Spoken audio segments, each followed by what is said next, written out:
What to do? This is part 2 of the video about charity. The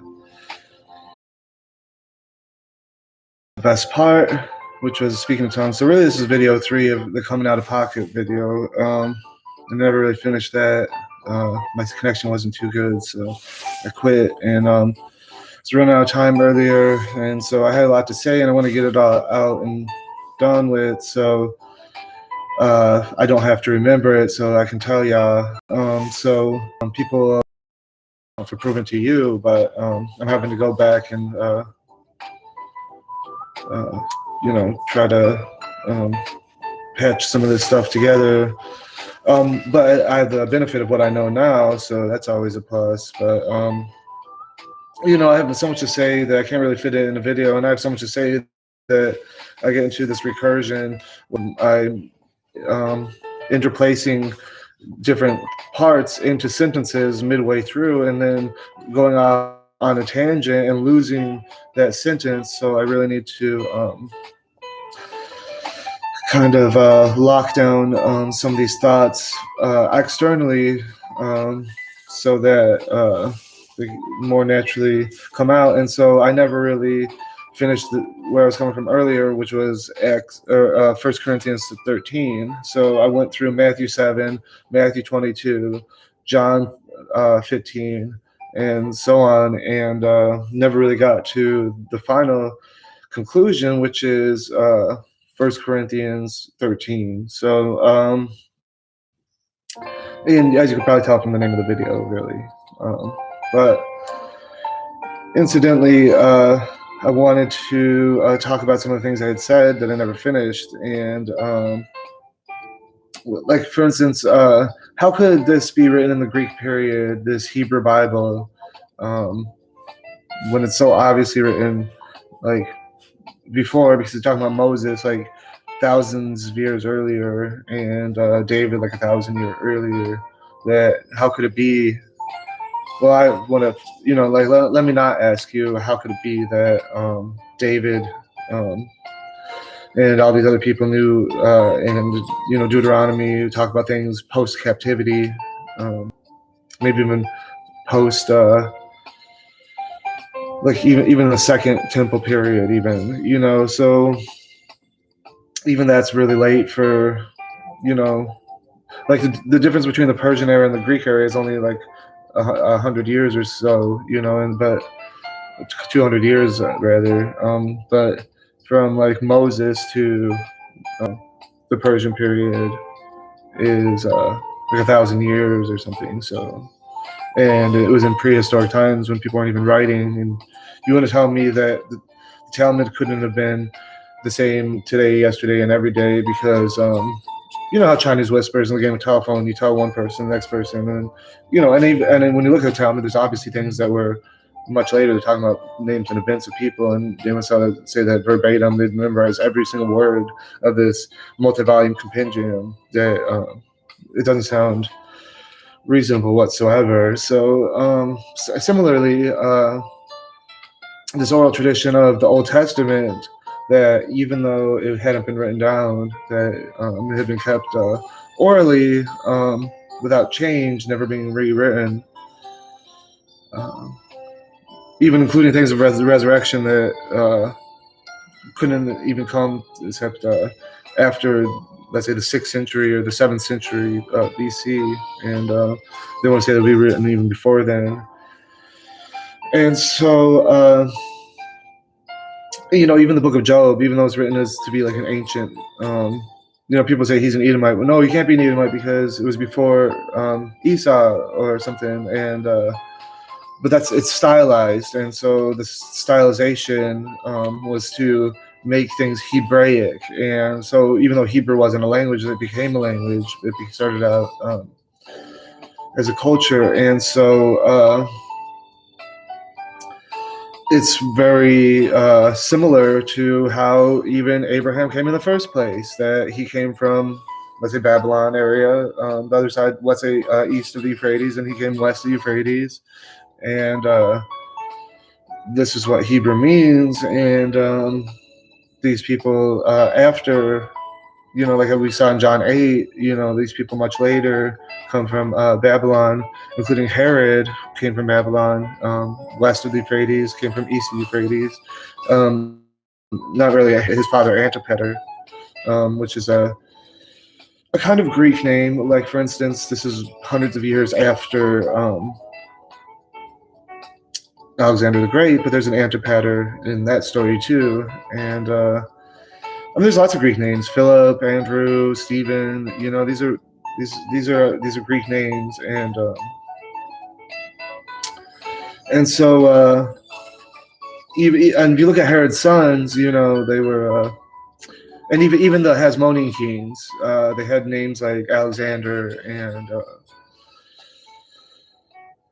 um,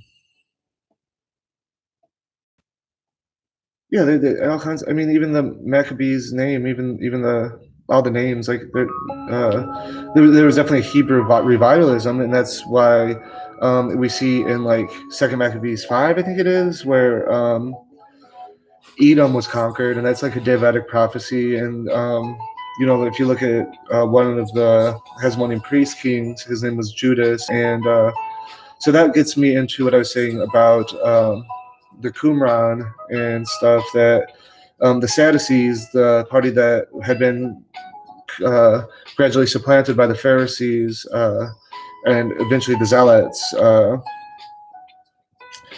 very similar to the Essenes, but they are, I'm sorry, very similar to the Qumran. That's a false association, that the Qumran are the Essenes, because the Essenes had, like I said, been influenced by the Pharisees, and the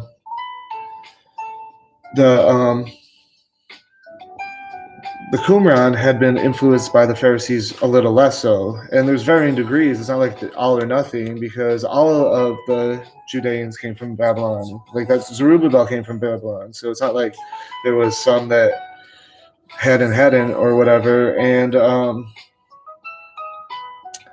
but there was those that haven't had, because there's locals and there's people coming from all over. It's like pilgrims and stuff. And this idea that the Samaritans weren't the northern tribes is only partially true. Ezra would really elaborate it. Hosea would say that they're half turned, like maybe half of them were native. And so where's it going with that? So the Hasmoneans had ruled like in the 2nd century BC, and in the 2nd century BC, this was during the Greek era, and this is an intertestamental period. And so I'm going to try to interject this here, and hopefully I can remember where I left off. And that's the setting. So it's set in a time before the Greek era. They talk about the intertestamental period being like, oh, you can't count Tobit, even though the reason they don't count Tobit is because he's a Jewish person who's not of the southern tribe, who's going to Jerusalem and keeping the feast and all these other things that the northern tribes were doing in Jerusalem when Jesus came there in Acts 2.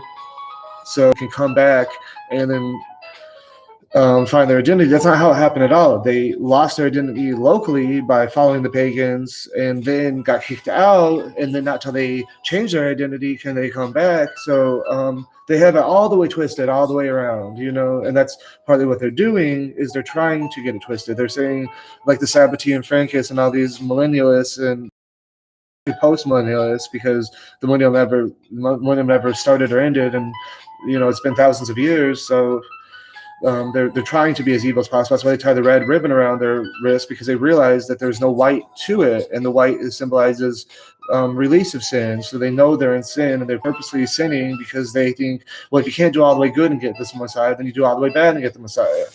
And so they're purposely doing evil and trying to create the apocalypse on their own. And so to make a long story short, when I was going back to the setting, so where it is set, they say, well, Tobit and Judith and all these can't be counted because they're written in the Greek era, even though Job was written in the Greek era, and a lot of other books are written in the Greek era, but they're stylized to be Hebraic. They're stylized to be Semitic. They were written by Semitic-ish people, and that had spoke Greek and decided they don't like Greek and wanted to speak Semitic, which would mean Chaldean, not Hebrew. So they wanted to speak Chaldean, and the Greeks wouldn't let them, or something. And there's a big war between the Greeks but this wasn't even the real war. I mean, this was a real war, but there was a much bigger war going on. This was like a battle within a greater war, and the greater war was the Ptolemies versus the Seleucids, and I think that's how you pronounce it, the Syrians of the Greek Syrians, because the Diadachi were 4 or 5 of these different people. Alexander didn't have any kids other than a baby that never manifested in anything. So these 5 generals, they took on these different regions of the Greek Empire, and the Egyptian one was losing power to the Syrian one, and the Syrian one came with all these Indian elephants, because that's how far, the Muslims inherited the Greek Empire, and so it's goes all the way to Afghanistan and all the way north to Russia, and so this is the same one that was conquered from the Persians, and so this war that was on was the Greeks. Like, if you look at the little horn in Daniel, was this Daniel 9 or whatever, like that, maybe Daniel 7 or something. Yeah, Daniel 7, maybe Daniel 11. I'm not sure, but Empire of the South, and then the powerful Empire of the North. And just like Assyria was more powerful than Egypt in so-called ancient times, it re-happened again in Greek times. Well, really, they were talking about the Greek times, but they had it encrypted to seem as though it was this time 800 years prior. And so,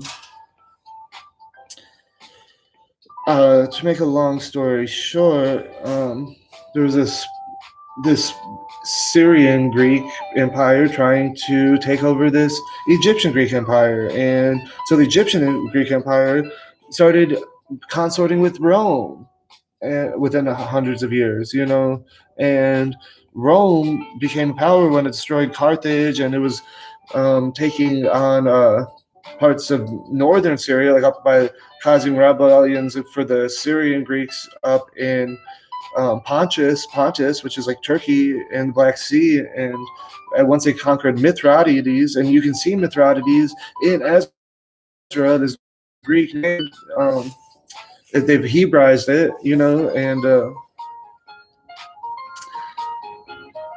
and so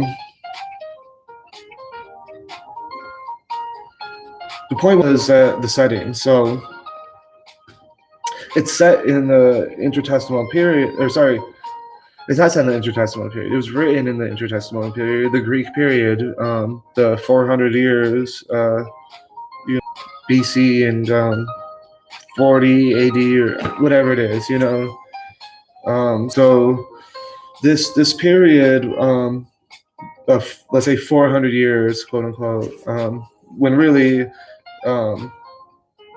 Zechariah and Malachi were probably written like 320 or something,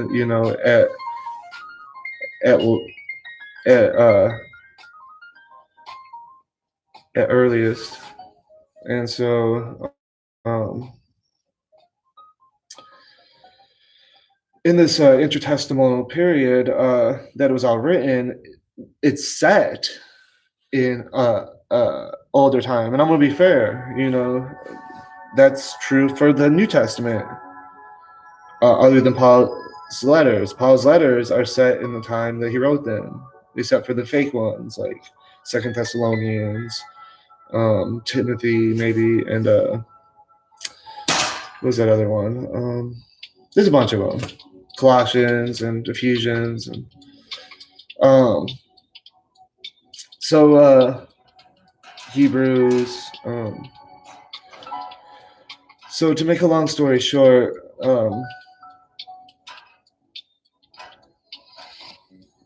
the New Testament is set, like let's say Acts and the Gospel accounts are set before 70 AD, but they were written after 70 AD. And so, I mean, maybe they existed as oral tradition or whatever before then, but they weren't like written down. And so that's just to be fair, but that's just to understand settings. So people would, they get these arguments where they're not even arguing the same points, and they're not even arguing opposite sides of those points. They're arguing different points altogether. That they're not even, there's just confusion between the argument that no one's getting anywhere. That really, it's not that I'm arguing that they're set in the Greek era or anything, and I don't know how anybody could really think that, like, because people will be like, no, Moses wrote it, so it wasn't in the Greek era. It's just like, well, it's funny how Moses can know about all the reforms of Josiah,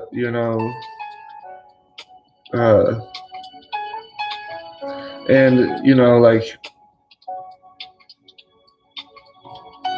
in Genesis and all that, like, I don't know, that's weird.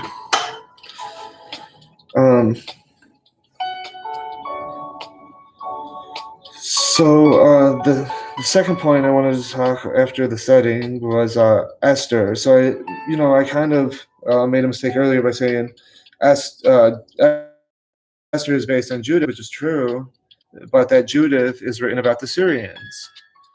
And that got into what I was saying earlier about how the Assyrians is code for the Seleucids, or however you pronounce it, the Greek Syrians. And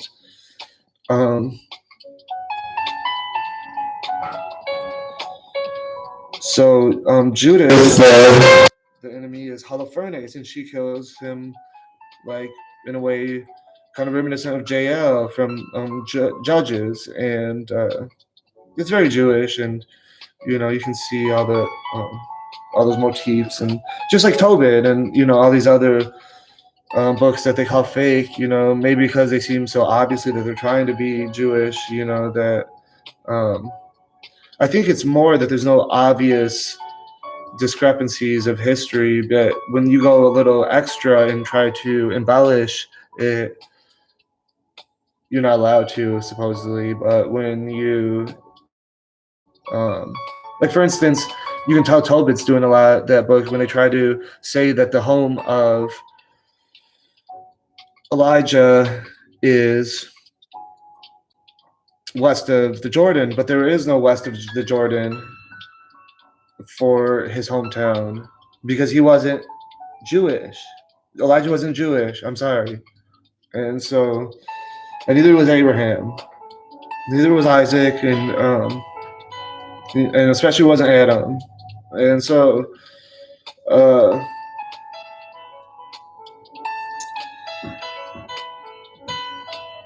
neither was Job.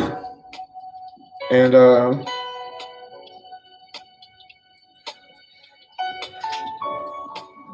so when they talk about Judith and the Assyrians, well, his name is Holofernes. That's a very Greek sounding name. And if you read Esther, in the Apocrypha, it says that Haman was a Macedonian, which is a Greek, like a Transylvanian Greek, like a mountain Greek, and like a Appalachia of Greece or whatever. And so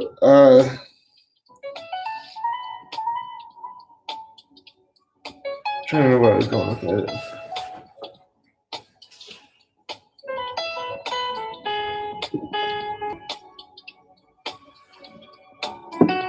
Just trying to, so that's the point, is that you can get away with it when you can't disprove it because you're talking about something that happened way out in Asia in ancient times. And that's how they get away with Daniel, is they make it something that you couldn't prove or disprove, because it was before the record and everything. And And as they're finding more records, especially even with the Dead Sea Scrolls, they're getting more desperate, and that's why this the Zionism thing is coming full force, is because they know that eventually it's not going to check out, and the archaeologic evidence seems to indicate that the Scythians and the Persians were in that land at that time, and the Scythians and the Persians aren't that genetically different than the Assyrians, and the Assyrians. It's hard to believe that Hezekiah made some prayer and the Syrians just died out in the camp or whatever, and the story of Judith is very similar. And if you look at the archaeology of Hezekiah's tunnel, it's written in Phoenician, and it doesn't have anything to do with Yahweh or anything like that. And there's an inscription in Hezekiah's tunnel. It doesn't talk about Hezekiah. And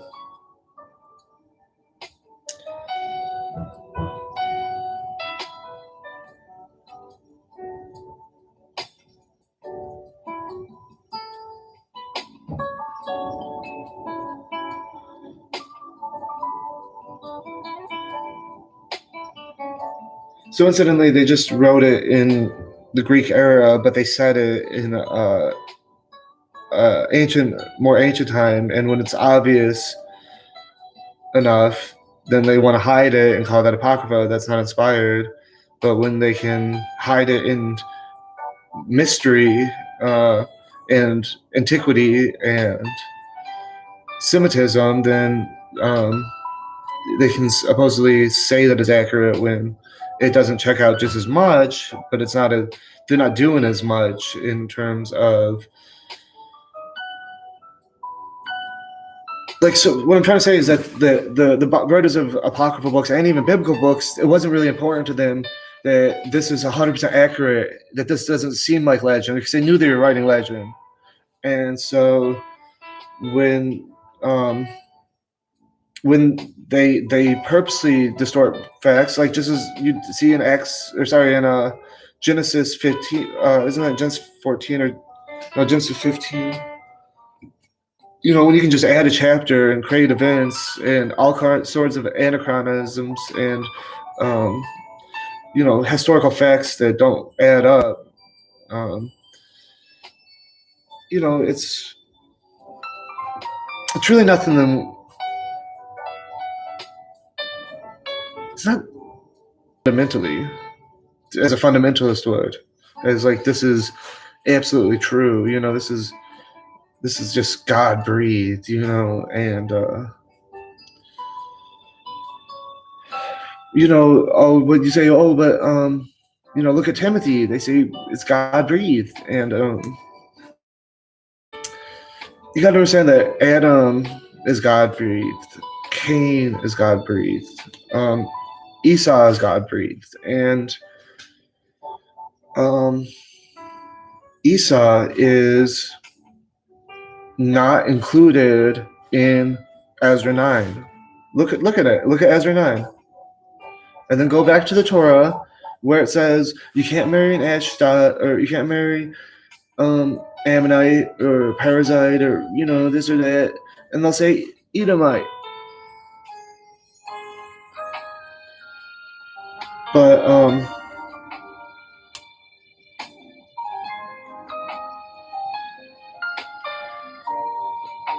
sorry, I lost my point on that, because there is Edomite can be led in the third generation, but an Ammonite but the Ammonites can be let in this time and that time. So it's never really straightforward, and to kind of believe there's no contradiction there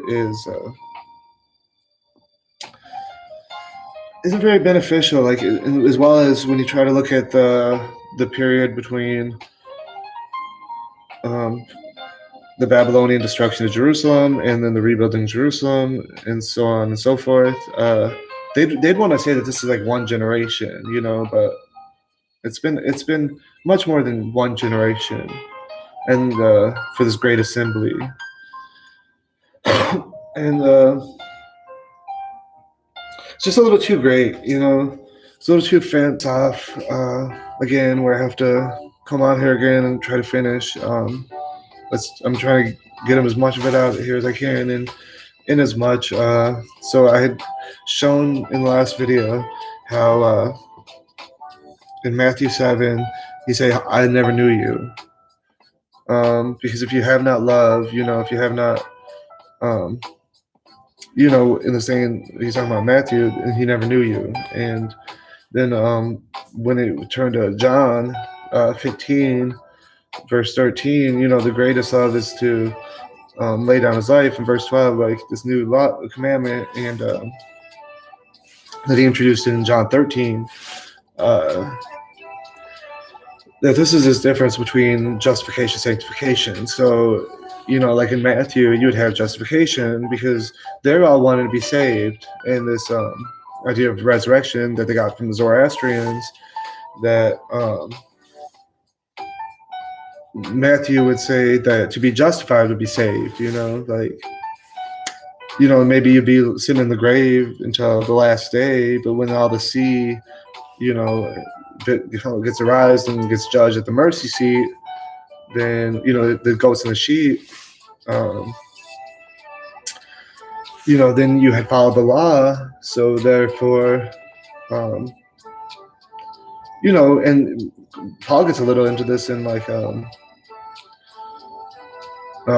Romans 7, that it's not like the law is bad per se in that way. Like when the law says good things, but there's Gentile courts that they can do good things too. And it's not like everything that the law says is good, but, Paul would kind of say that to mince words, and especially Jesus and Matthew would definitely mince words to affirm the law as much as possible. So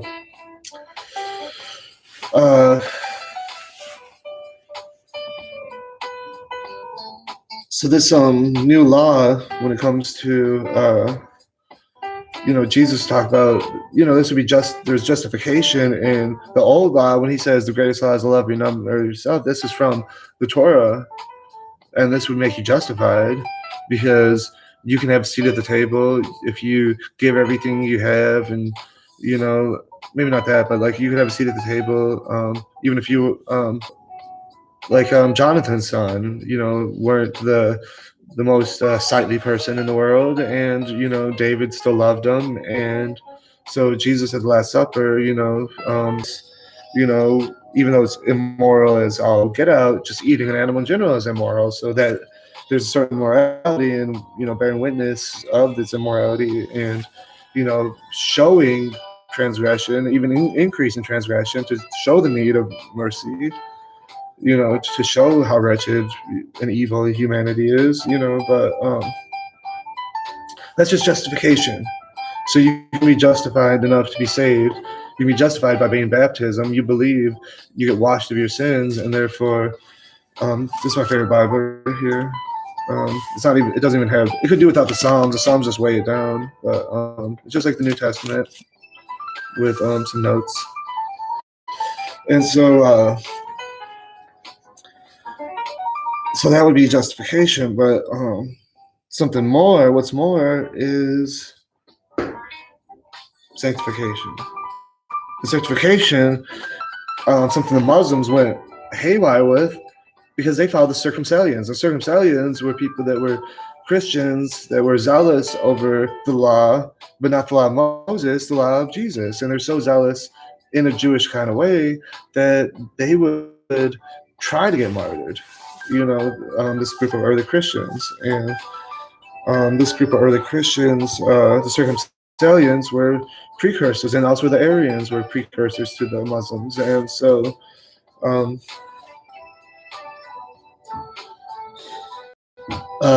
this what I'm talking about is martyrdom. So when Jesus said like carry your cross and stuff like that, and John had said they will hate you, and it was that sanctification would be to where John 15:13, and John 15:13 is there's no greater love than to lay down his life. And this is never something the law called you to do. The law never said to lay down your life for somebody.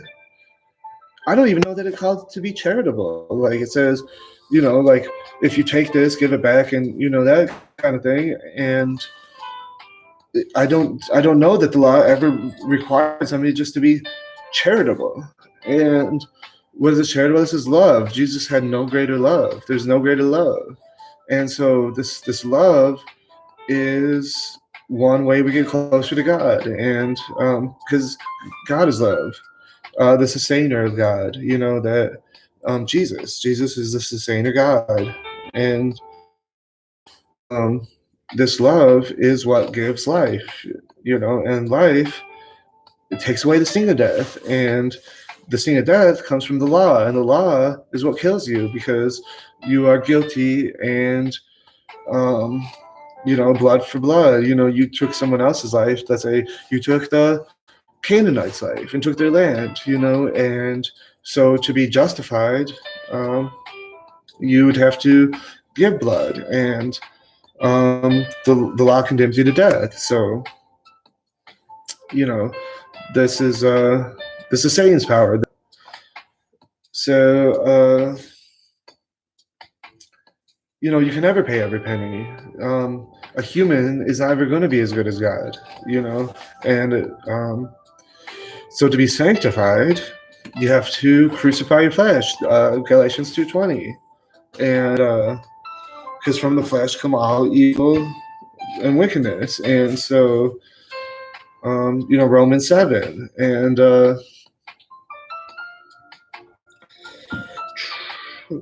so.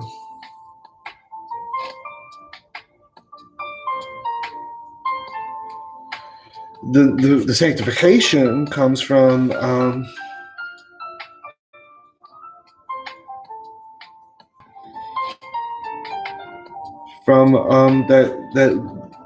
the love Jesus gave.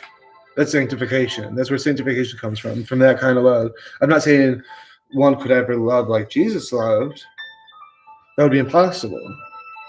Limitless love could never be met by limited love, but 100 can never equal infinity any more than a million in a sense. But let me just finish it with the whole point of it to begin with, and that's 1 Corinthians 13.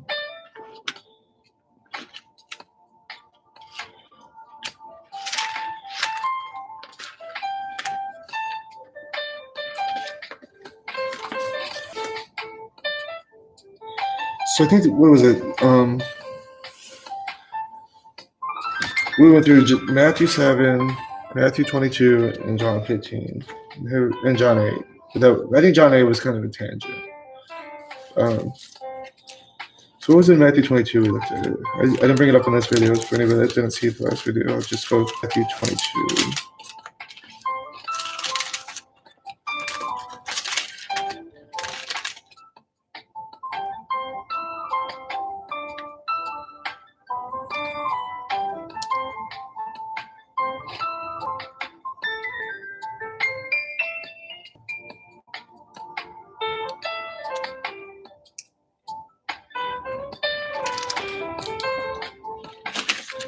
Oh yeah, there's lots of good stuff in Matthew 22, but I think it was oh yeah, I already talked about all this.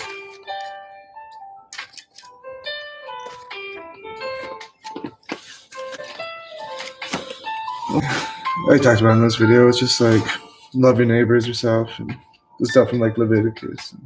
I think it was Leviticus 19:16.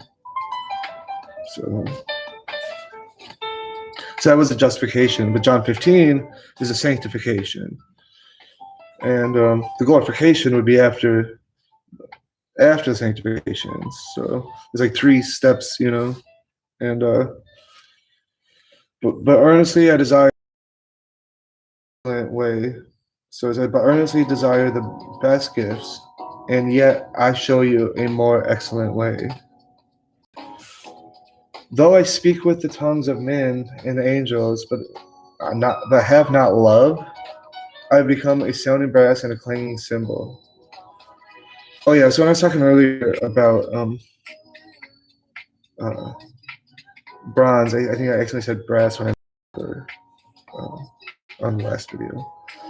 And it says, so like people like Dr. Brown, they'll be like, oh, you guys speak in tongues. You guys speak in tongues. Isha Aya Asher Machagan. And like when really the tongues were the way for the lost tribes. So tongues were Arabic. To speak Arabic, you could speak to the lost tribes. Where did Paul go? Paul went to Arabia. That's where the lost tribes were.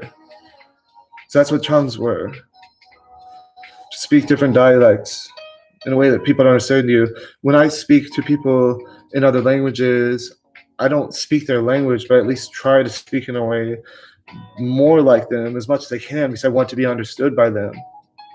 Because I want to show that, and I try to listen more to people from other languages because it's harder to understand them. And I try to learn something from them. And I say, though I speak with the tongues of men and angels, but I have not love, I have become a sounding brass and a clanging cymbal. And people will do that. They'll sit in their Pentecostal church and they'll just be like, he should fly with Jesus.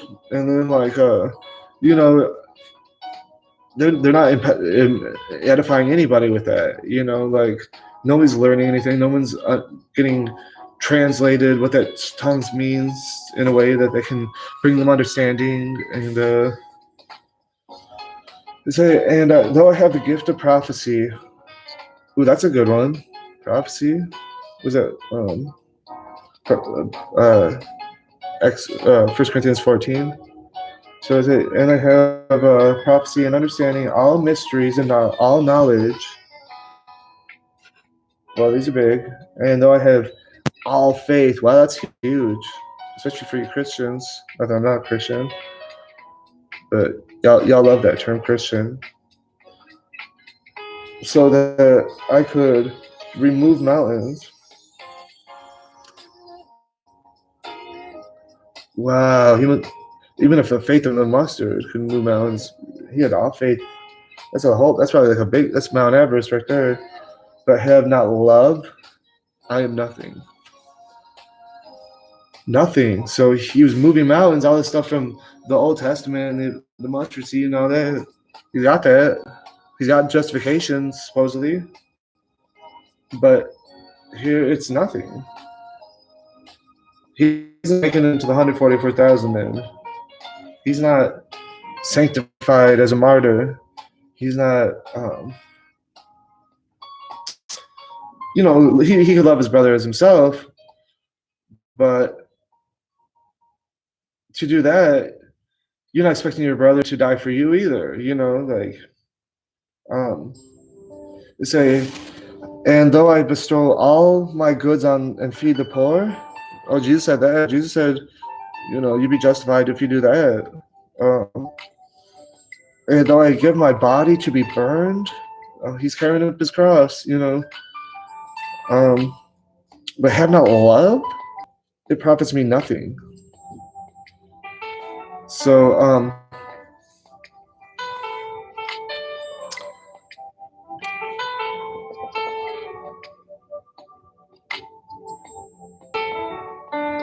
so here it is on that verse. It says, this is my study Bible right here. It says, Jesus urges us to give to the poor, Matthew 19, and lay down our lives for others, John 15:13. But even such a selfless act, done without love, profits us nothing. So Jesus laid down his life because he loved us. So, treating other people like yourself, as the law teaches you, isn't going to sanctify you. And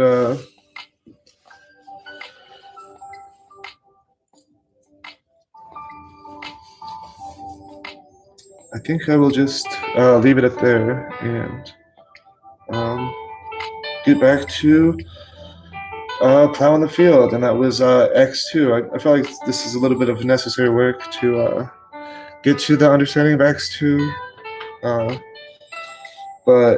I've been a little hesitant to get to Acts 2 because I feel like there's so much there.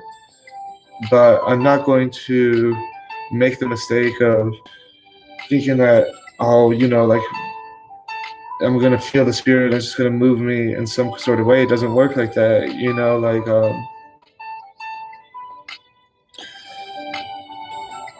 it is what it is. Like it's just impossible to understand completely, and I'm not ever going to fully get it, and I'm not trying to make some exhaustive study, but it's I've been hesitant a little bit because it's difficult to articulate how important X2 is for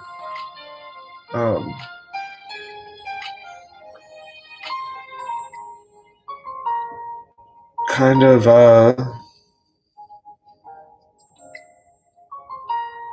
I guess the Messianic age, and that's when it began. They said the Basilus, kingdom. I think that's how you pronounce it. The kingdom coming, and the kingdom came. Like Jesus said, I'm going to leave, but I'm going to send my Comforter, and then there was. So there was there's so much going on there in all these different ways, and I'm never going to touch it all. So I'm just going to keep my hand to the plow and just finish it up, and then move on to Acts 3. And then if after going through all of Paul, if there's any reason to, which I don't think there is, because I think that's one of the things you can find from Paul is a lot of relief for the burden, Jesus' light yoke.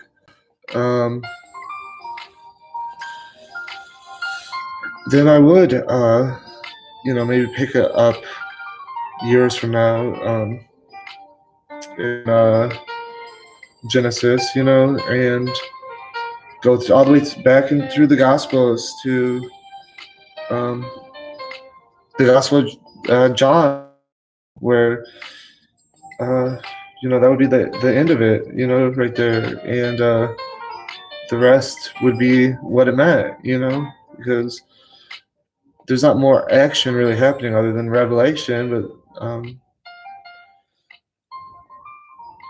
we're not going to get into that. It's a can of worms right there. All right, I'm just going to end it here.